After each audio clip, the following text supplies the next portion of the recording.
Hello everybody, welcome to Shaney Entertaining. Today I'm going to give everybody what they've been waiting for a really long time. My review of the Black Panther movie, because everybody's been out there just not sleeping at night waiting to know what I thought of the Black Panther. Probably not. But I'm going to tell you what I thought anyway. I would have done this review sooner. The only problem was nobody would let me into the theater to go watch the entire movie. Everybody was hogging up all the theaters and couldn't get in. So I just had to patiently wait for my turn. Finally, I got my chance.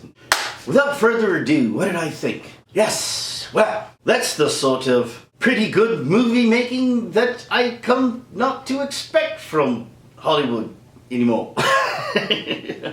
What does that mean? That means I liked it. I actually liked it. And you know, it's kind of a relief because I was really hoping to like it. And I really didn't want to come out here and give a bad review. Alas, it was a good movie. I really enjoyed it. But to do a thorough review of this movie, it can't be reviewed like other superhero movies, I think. I think there's too many differences and too many elements about this movie that you kind of have to do a different type of review. Because it's not your typical superhero movie. So I decided that I'm going to review this movie on 3 different criteria. One, I'm going to review it as just a movie, like its merits as a movie in general, cinematically, musically, acting, and all that stuff, story-wise. Then I'm going to also review it as a comic book movie and how it stands up as a comic book movie. And number 3, I'm going to try my best to discuss the cultural implications of this movie. So under those criteria, the reasons I'm going to give it 3 different types of reviews. So we're going to start with, number 1, I'm going to start with its merits as a regular movie as entertainment. And I'm going to give it a really high rating. It wasn't, for me, a high rating because I'm a hard bitch to please. But honestly, as a high rating, I give it an A-. Not an A+, no, not an A+. More like I'd say even in between B+ and an A-. Because there were so many really solid things about this movie. And then there was just some really, not letdowns, but there was a few just moments where they had you, but they didn't finish you off. You know what I'm saying? I'll talk more, I'll give you more in detail. By the way, guys, there's going to be spoilers in this, so before, if you hadn't had a chance to go see it because everyone's hogging up all the theaters, and you want to go see it later on, well then, I would suggest waiting till you get your chance and come back to watch this review. Because there will be some spoilers in it. So there. Yeah, so the movie starts off pretty strong for me. And I couldn't help but notice that, it started off in a similar way to Wonder Woman in the fact that they had the narration and giving you the backstory of Wakanda and the mythology and stuff, which was really fun and good, and I really liked that. Another thing about this movie that I loved was the music. Alright, the music of this movie was fantastic. And I'm telling you, I'm sitting in the theater like this, eating my popcorn, and then all I can hear is drum beats. And I'm sitting there eating my popcorn, listening to some drum beats, and I'm not even noticing it because the music is like, and I'm not even realizing this, and I started noticing that popcorn kept falling. It kept falling on the floor. Like, why is my popcorn falling all over the place? Then I turned around and I noticed everybody's popcorn was like popping up and down, and I'm like, why is everyone's popcorn just popping up and down? And I started realizing that everybody was just like, shoulders were just doing this the whole time. And so you're in your popcorn, you're like, oh shit. You're not even noticing it, but you're like, so I've never watched a movie in my life where my shoulders were involuntarily working and my hips were involuntarily working, as I'm watching the movie. So my brain is disconnected, I'm into the movie, and my body is doing its own thing. Kind of like one of those, those cans that they used to have, those dancing cans. The music's playing and just... So I'm just like, popcorn's falling all over the place. And it was the entire row. It wasn't just me. Everybody was just doing that. And I don't think anybody was even realizing that we were doing it. So that, for me, the music was pretty good. This is a long movie in the fact that they had to do a lot of things. They had to introduce the character. They had to introduce the mythos. They had to, not to introduce the character, because they introduced Black Panther in the Civil War. But they had to introduce his backstory more than him himself. So there was a lot of things they had to pile into this movie and then make it work within the cinematic universe, Marvel Cinematic Universe, going forward. So there was a lot of things to do. So a movie like this, it's almost impossible to make perfect. So I'm grading it differently too because of the fact that there's so many things to get right and so many people to please and so many things to achieve that really it's hard to do and do 100%. So there is no way to make this movie 100% because I think it's a near impossibility. So yeah, I'm also giving it a pass on a lot of that because a lot of these movies are really hard to judge because of that. Because the cinematic universe, you have to make it fit. It has to fit in Marvel. It has to fit with Black Panther canon. It has to fit with what audience expect, what audiences want. You're trying to please. Now you got the social implications, which they put that onto the shoulders of Coogler. And say, oh, you got to make this work for the black people, and the white people have to feel like they can go see it and not feel like they're attacked either. So it's kind of had to do so much. So I really do respect Ryan Coogler for his accomplishment because it was a really hard movie to pull off for many reasons. The only I know that Wonder Woman had also similar implications. The only thing is that I don't think they had to worry so much about the how it fit into the DC universe going forward too much because they really hadn't established a lot. So you could have played with a little more there. Whereas this is Marvel universe is an established universe, and there's a lot of rules and things that you kind of have to abide by. So they're going forward. So like I said, there was a lot of things to get done right, and I believe that Ryan Coogler, 2 thumbs up on that regard, buddy. You did a good job. And I didn't expect any better. I loved Creed. I think Creed was one of my favorite remakes of all time. Not remakes, but kind of a reboot, soft reboot. But he did such a great job with that movie that I did have faith in it. At least as for the cinematics and at least for the acting, and which was top notch. The acting in this movie was top notch. I loved everybody in this movie. My favorite character, though, I'm going to say it right away. The 2 characters were my favorite characters. Number 1. And I loved her because she I smiled every time she was on the screen. Letitia Wright's character, Shuri, I loved Shuri, I think it's pronounced Shuri. I'm so sure that it's Shuri. Her character, oh my god, every time she was on screen, I had one of these. She was cute, she was just every line delivered. There was only one miss that she had that I thought it didn't suit the movie itself because I just thought it was out of place from more of a cultural standpoint in the fact that she's from Wakanda and they're isolated, so her middle finger, kind of playful middle finger that she gave to her brother sort of was I don't know about that. I didn't like that. I just thought it took me out of it. I almost felt like that was improv and they just kept it in. I don't know if that was true or not. I don't.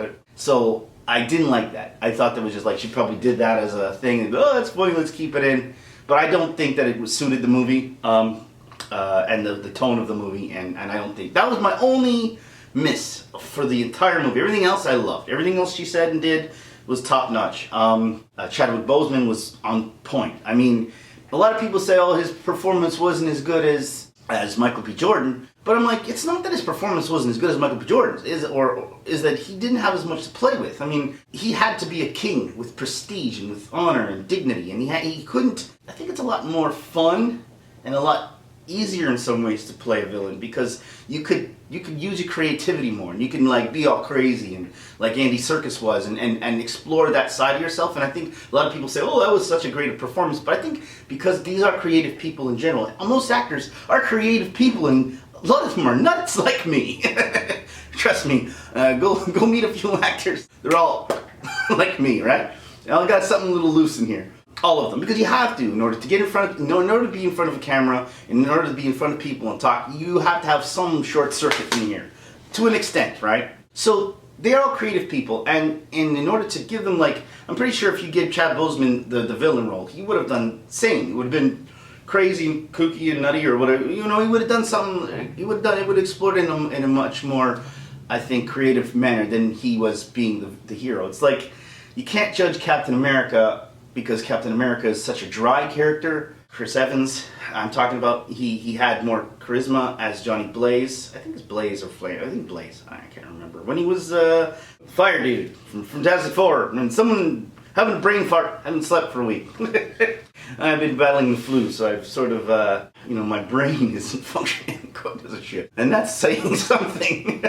So like you can't fault him for being an actor, like, oh, he wasn't a good actor or whatever, because he doesn't have as much to play with. For what he did, he was regal, but it's like he still had comedic moments, and his comedic timing was actually really good because he didn't have anything like that in Civil War. It was his character was very serious, and in this one he actually had his comedic timing, and it wasn't jokey joke every 5 seconds, but when he had to be funny, he was funny. And he had great chemistry with his sister. I thought I just loved them when they were together on screen. Probably the best brother and sister act I've seen in any superhero movie. Like I said, Michael B. Jordan was fantastic. I thought his role was really good. Can't ask for better. Everybody's job was done. Like Andy Serkis to me I really liked his performance. I was kind of sad that they killed him off. Spoilers, because I was enjoying him. And I was enjoying in the way, and I know the story called for it, so, whatever, it's not picking on that. It's just, I was sad to see him off the screen, because I really thought he was really good. Everyone else, the girl from Walking Dead, Michonne, I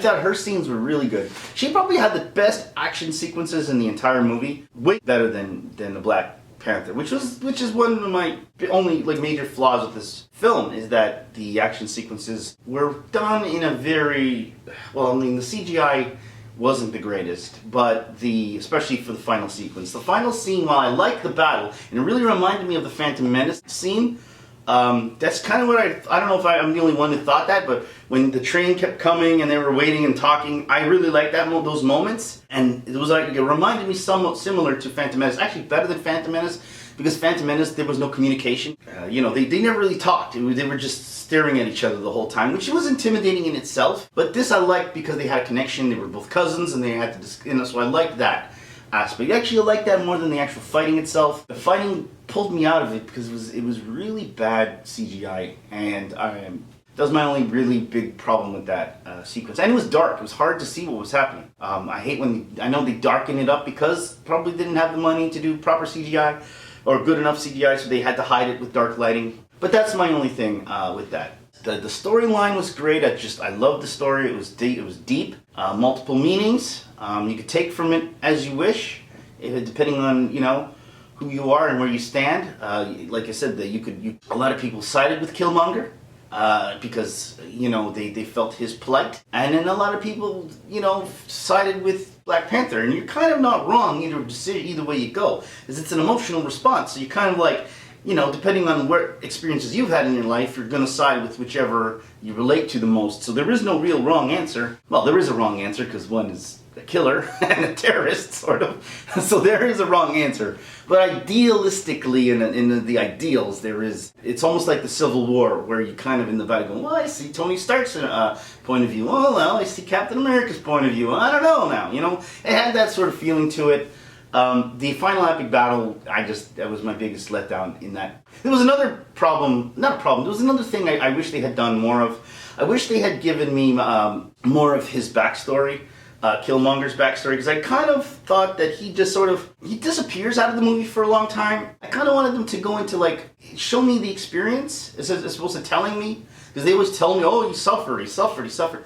But I wanted to see it. I wanted to see, I think the ending sequence where he's seeing the sunset, and beautiful scene, by the way, where he's seeing the sunset, and Black Panther, or Chadwick Boseman, takes him to see the sun go down, because he says, my father promised me to see the sun.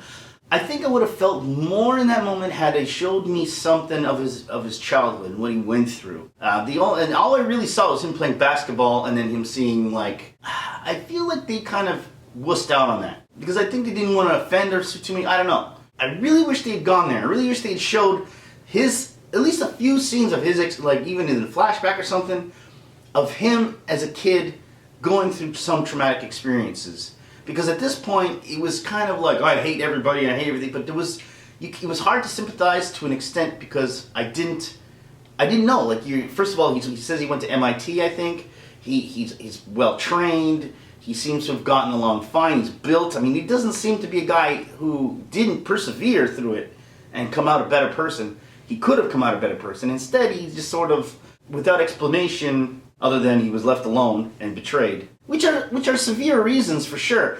But I just would have liked to have seen a little more of his plight and what he went through. That's all. A couple of scenes would have done it.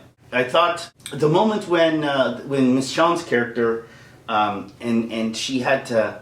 And she had to make that decision because she was being loyal to the Wakanda, and at the same time she had a family and a husband, and she had to make a decision. Who would you? I liked that moment. That was really strong because she showed she's very to a fault. She's loyal to Wakanda, you know, and I like that part about her. Now Vibranium, I'm gonna say this. I'm gonna be the first person to say this. Okay, so here we go. Vibranium is a Mary Sue. That's my biggest problem with Vibranium. It is a Mary Sue. And there's this channel, I forgot his name out there. I'm gonna put it in the bottom where he has this. This guy does this whole thing on, you know, inanimate objects being Mary Sue's. What is a Mary Sue? And the criteria he puts forth is it perfect? Is it all powerful? Does everybody seek it and want it in their life? Does it ever make mistakes? You know, and all that stuff, and he does that with sand and I think water and whatever. And this, according to those criteria, I would say that it is no doubt in my mind that yes, Vibranium is very much a Mary Sue. It's perfect. It does everything. It heals people. It gives them superpowers. There's plenty of it, so everyone can have some. Everyone wants it. Everyone needs it. It doesn't ever fail, so it really is a Mary Sue. In a manner of speaking, it's a Mary Sue. Another issue sort of I had with it, it was too perfect of an element, and it wasn't explained a lot. I wish they'd gone into why Vibranium was so good. It just sort of felt magical because they didn't give it to you, and they kept talking about science, and yet they never brought any science to the table. So it's just like, it is because it's a rock from space, so deal with it. And there you go, it does everything right. It's the greatest element that ever lived. It's not just the metal. I mean, is it a sentient being? Is it, you know, what is it? You can turn it into fibers and you can put it inside, you can heal and make it strong. You can also take away your power if you don't need it, so you're not saddled with the power forever if you don't want it. It's just, there's no flaws in it at all. It's just the greatest thing ever. Anyway, and that's that. So as far as the movie is concerned, I gave it an A-. An A-, B+. Is it the best superhero movie I've ever seen? No. Where does it rank? It ranks, okay. I believe, to me still, as a superhero movie, it ranks, and I'll get to the reason why when I get to the superhero version, part of my review. It ranks in between, as far as the Marvel movies, it's the best Marvel movie I've seen in a while. I don't know, it gave me something new, it was different, I liked that part of it, but at the same time the action sequences were weak. There was a lot of really weird things. I think it ranks sort of at the same place as I put Wonder Woman, and I put Wonder Woman kind of in the center of it. The upper center, upper middle, if there is an upper middle, but that's where I put it. And the reasons for that is the next thing I'm going to talk about, which is as a comic book movie. Now, everyone says this is the first African-American black superhero, which we all know is not true, right? Because we've had Spawn, we've had Blade, and I know everyone's going to say, well, they weren't actually superheroes, they were more like anti-heroes. Sure, in a traditional sense, they weren't heroes. But then again, in a traditional sense, the Black Panther isn't a real hero either. I mean, the Black Panther doesn't fly around in a cape and rescue kids out of the trees, right? Like Superman or Batman. So he's different still than an average superhero. Like the traditional hero to me would be Black Lightning. Cage is more of a traditional hero. So even still, Black Panther, not taken away from it, but he's still kind of, if you want to get nitpicky at that stuff, then he's still not really traditional superhero. He's still different than all the other heroes, right? And I'll tell you why that is. I mean, in this movie, one of my biggest issues as a comic book movie was the action was not the greatest, but whatever, that's not necessarily the character's fault. There wasn't that moment, and I kept waiting for that moment. You know that moment in Wonder Woman where everyone looks to her when she's in the no man's land, and no one's crossed the no man's land ever, and no one, and then, well, I'm going to do it, and then she leaps up with a shield, and everyone watches, and it's that heroic moment, that really powerful, heroic moment that is witnessed by everybody, that everyone sees, that everybody, and drops the jaw, and everyone's like, oh, what am I seeing right now? This is incredible. Like when Superman is turning the world around, and Superman's, rescuing a plane or a helicopter or, that kind of stuff. Those moments that are witnessed on camera that everyone sees, look at this hero. And that moment that you get, that gravitas of a hero doing a heroic deed, and the world sees it and the world now can see this is a hero. They never gave you that because the final sequence Black Panther was alone. He was alone in the tunnel, fighting, and no one ever saw him win. You know, it was a good moment. Don't get me wrong. Story-wise, it was touching. It was great. It was great writing. I'm just saying, as that superhero movie, to get that feeling of when you're a kid and you see this godly man doing some godly thing, and you want to look up to him. Kind of didn't get that with this movie. Because it was too many things were also happening. They would have been, and they could have done something if they threw in a scene where, like, I don't know, just an idea, like the rhino. Maybe the rhinos broke out and started charging the little villages, and Black Panther had to go and catch and do some cool, you know, hopping from rhino to rhino thing and turning it. I know people, well, that's cliched. But that's what you want in a superhero movie, because that's why there are superhero movies. Horror movies have cliches, superhero movies have cliches. You wait for those moments because those are what makes superhero movies. See, they have those superhero moments. And that was my only letdown as a comic book movie. And to me, it was a kind of a big one, because even the final scene, which had an impact, you know, when the kids, the black kids and the inner city kids were playing basketball, and then they see this ship, which I thought first thought would be this. Kids would be like, that's a UFO for sure, man. And they were kind of not afraid. They weren't as afraid of it as they should have been, because they'd never seen anything like that, and it really looked like a UFO. So if I was them, I wouldn't just be running up to it. I'd be like, what the hell is that? I'd be running the other direction. What the hell is that? Run! It's E.T. You know, it's the invasion of the body snatchers. I'd be running away from that. So I don't know. I think those kids were all too calm for just seeing a UFO come down. I thought that scene was, well, it was touching in a way. I thought it was a little rushed. I mean, because they kind of like threw it in there, you know. And it was a big scene. That was a moment to sort of be like, hey, this is what this means to us, right? And so they should have given it more time. They should have given that a little more time and realized that moment better, because that was a moment that was kind of, you could have. It was like, it was okay, but it could have been better. So the ship comes down, and instead of the ship coming down, they should have had like Black Panther coming in dressed in like nice, you know, fatigues. Some crime goes down, some big thing happens, and at that moment, the kids see the technology. What they're seeing in the technology is he goes from a suit to the Black Panther mask, you know. He just turns from a suit to the Black Panther, and then he just starts doing some Black Panther things and kicking some ass, and then the kids are like, who the hell is that? And he's kicking ass, and he's doing all this awesome shit, and he rescues someone, and he brings a kid, and he's like, here are your kids. And now there's that superhero moment where the kid's like, whoa! And then he just can go like, or something, like with keys or whatever, and then the ship comes down, picks him up, and he takes off. Now that would have been a real powerful moment at the end where the kids would be like, oh my god, who is this guy, right? So as it stood, it was an okay moment, but it could have been better. That's all I'm saying. So that's kind of why I think as a superhero movie, it didn't do quite as well, because they didn't have too many superhero moments. I mean, it felt like there's some good stuff, like the James Bond sequences, which I liked. There was a lot of James Bond influence in this movie. Even the sister, she felt like Q, you know, like you go in there and give him all these gadgets and stuff, which I really liked. And the sandals scene was fantastic. It was hilarious. And I liked the car. I actually liked the fake car that they were driving. See, at first I was kind of like, oh, don't tell me he's going to be piloting that ship from somewhere else, because there's no risk in that, right? You kind of felt like, wow, why did they do that? Because now there's no danger in it. So you're kind of taking away a moment where you feel like there's something to risk. But then they added the ship shooting into the glass. So I was like, all right, so now there's actual something there to make it, to give it some sort of weight to that scene. Because if you just like piloting it from a distance, there's no risk to the guy. So it's kind of like a waste of. And I'm talking about the CIA agent Everett KR, or whatever his name was. The fact that they had the ship shooting at the glass, and you know that he had to rush, it kind of, all right, they fixed it, so that was good. Yeah, so as a comic book movie itself, it's just a pure comic book movie. It didn't do that. It didn't do quite as well.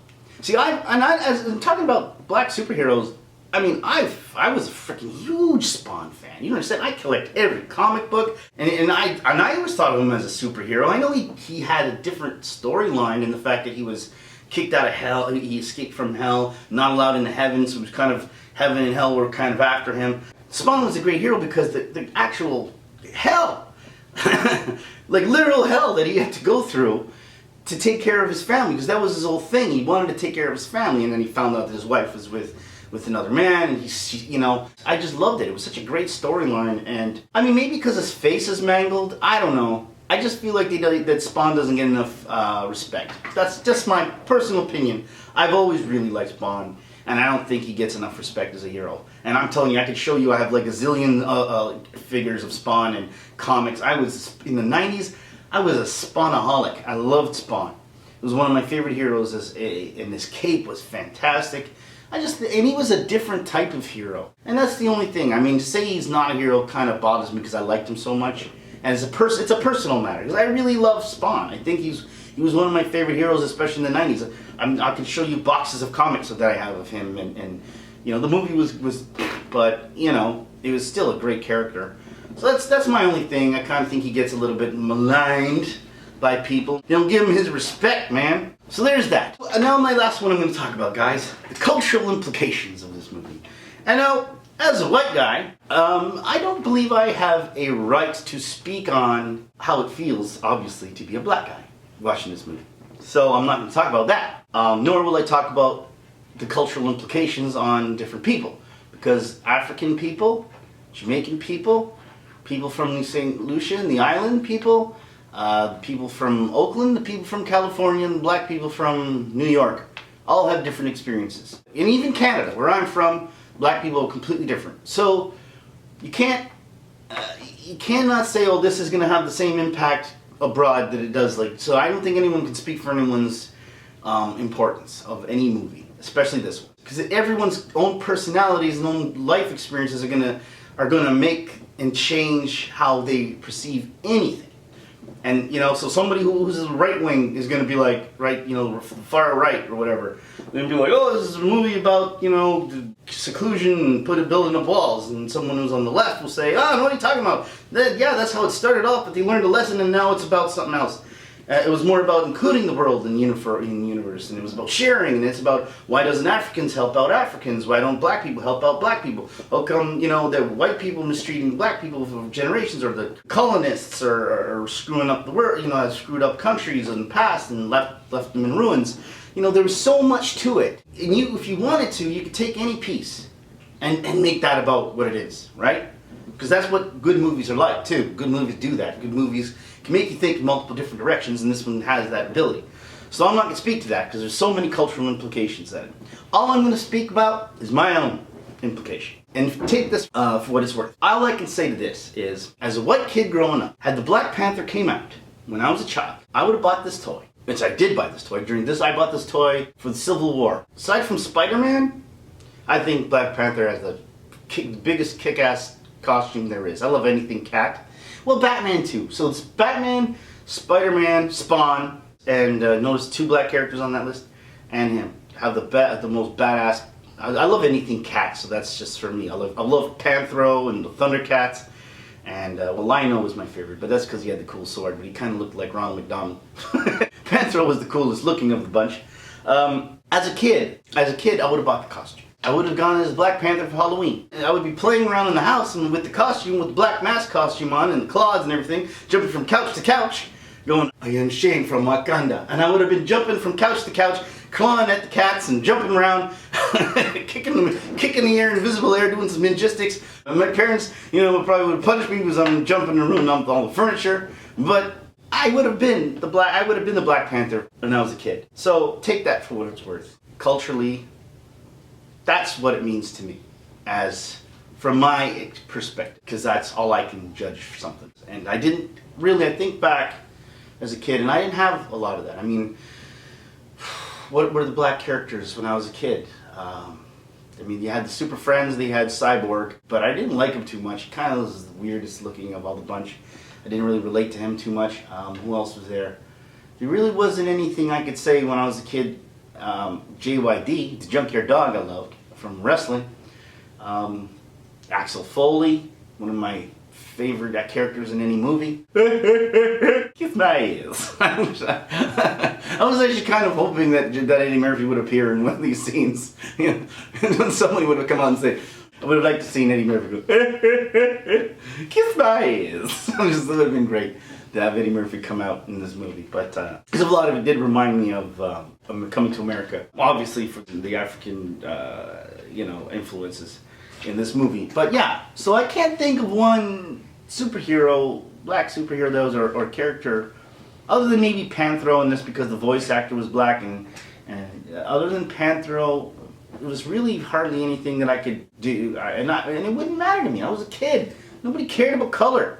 At least not where I was from. No one gave a crap. No one thought about it. I had so many black friends and Asian friends, and that it just didn't even matter. It was just like, you know, just hung out with people. It was it. And everyone did. There were some people with different colors, some people had slanted eyes, some people looked different, some people wore freckles, the red hair, and you didn't care. You didn't think about it. It was. And you moved on. It was until you got older that people started saying something that you had to pay attention to that. When I was a kid, it wouldn't even matter. I would have just played with it. It would have been fun, and I would have definitely dressed up as Black Panther, because he's got the sickest costume, one of the 3 sickest costumes in the superheroes. Although I will say one thing about his power that kind of bothered me. This is on a side note, and I think that was one of the reasons I had a problem with the action in this movie. They gave him this technology that. And I thought on the surface of it was cool because his suit would absorb the bullets, right? Or shots, and every time it absorbed a shot, it would harness the energy, and then in one, it would release the energy. And I kind of thought that it was too much like Wonder Woman's gauntlets, when she only just, and then everything flew. And so many times it sort of felt like it was used in place of a good action sequence. Like there was a scene where he jumps over these shields, this really cool sequence with shields, and instead of just getting into a battle where he can do some kung fu stuff, you know, some Black Panther kicking ass, he went boom and just sort of like an ex machina, get rid of everybody out of my way kind of thing. Now I don't know if they did that because to save time or if they did that to save money. I don't know. I just thought that you kind of did that in place of a really awesome action sequence.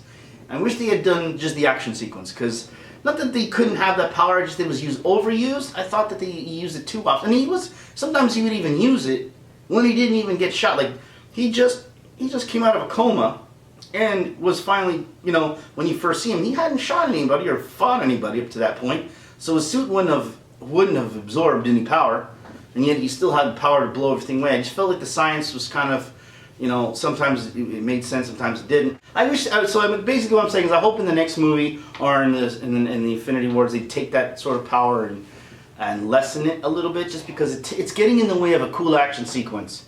Even when Wonder Woman used it to an extent, I thought it was sort of like cheesy. You know, once in a while it's fine, but he was using it all the time, and it sort of felt like they were taken away from the cool action sequence. And that's all I'm going to say about this movie, guys. So, yeah, that's my review of the Black Panther. And I really liked it, and I really enjoyed it. I really hope that that Claw comes back. He was one of my favorite villains. I really hope that they didn't listen to Killmonger, and that they actually healed him in secret anyway. Just because, you know, he was too cool and too awesome of a character to let go. Don't be killing off your best villains right away. That's what the original Batman did, and I thought that was stupid. So I hope they don't kill them right away. But other than that, it was awesome. Let me know what you guys thought. You guys agree with some of the things I said? Some of my critiques on this movie. What did the movie mean for you? And how it impacted your life, I'd like to know. Yeah. Anyway, guys, let me know what you think in the comments. Like I said, please subscribe. Share it with your friends and your buddies and everybody out there. Yeah, and that's it. So, see you later.